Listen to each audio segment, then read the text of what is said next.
Welcome back. There is a live look outside from our Shiloh Inn's Ocean Shores camera, giving you that view of the Astoria-Megler Bridge. Thanks for watching Afternoon Live. Loneliness and social isolation can have a serious impact on our health and becomes more common as we age. Here to share how seniors can combat these feelings of loneliness, we welcome back personal growth strategist and author of Build Your Village, Florence Ann Romano. It's so good to see you. Hello, my friends. So good to see you. So this idea of having your village, it's still important as we age and kind of transition to different phases of life.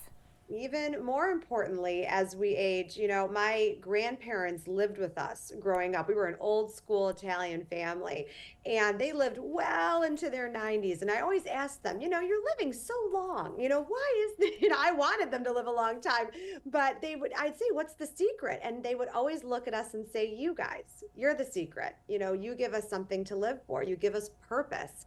And I know not everyone is as blessed as I was to have their grandparents with them right next to them in every moment of their life.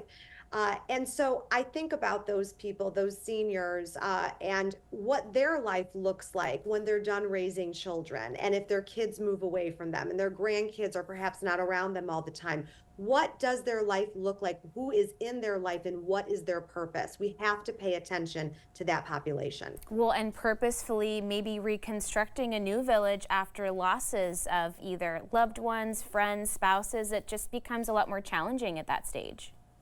Seniors talk about a lot how difficult it is to watch their friends and family or spouses and partners leave this earth, and what it's like to be left alone in that. And starting over at that age is very, very difficult. And so I always talk about philanthropy being the first step to making connections if you feel like you don't know how or where to go.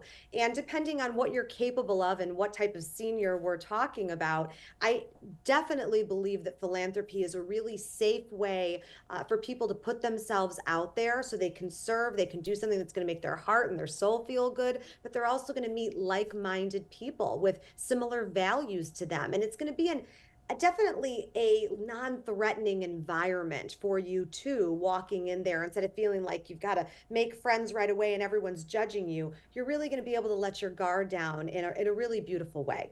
Are there certain types of, like, the villagers that you've identified, different personality types that are more beneficial or that we should seek out in this phase of our lives?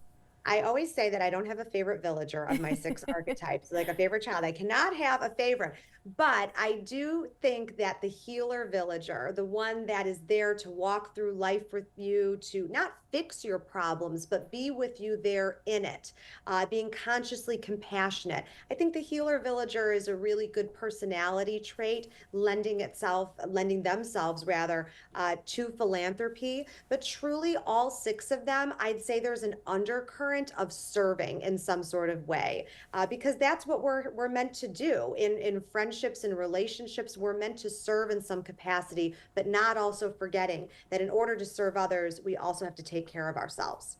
Do you find that some folks are just reluctant to even take that step to seek out a new friendship? Because what do I need new friends for? I'm good all by myself. Yes, it's very easy to not put in the work. It's easy to stay at home and turn on the TV instead and be and kind of go into that tortoise shell a little bit, because the truth is rejection is hard no matter the age that we are. You don't want to be rejected. You don't want to put yourself out there for the fear of humiliation, or maybe they don't like me, or I don't have anything really to offer. I feel like I'm not worthy. So those are questions that we ask ourselves at 18 or 80. For sure. And then what about the primary village and then the secondary, even at this next life stage? I mean, all these things are still important and they can still benefit our mental and physical health.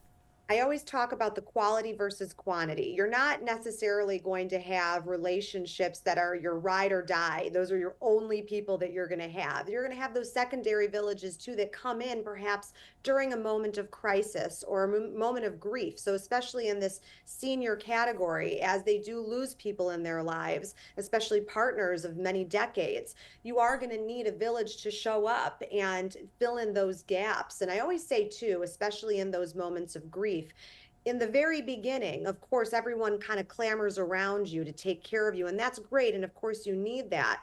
But what happens when a few weeks go by and it gets quiet and you settle into that life and that loneliness a bit?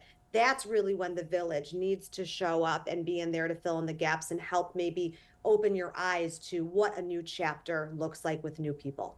Great stuff. It's always so nice to talk with you. Thanks for stopping by today. So good to be with you too. Thank you. The book again is Build Your Village, and we'll have more information on our website at katu.com. We'll be right back with more Afternoon Live right after this.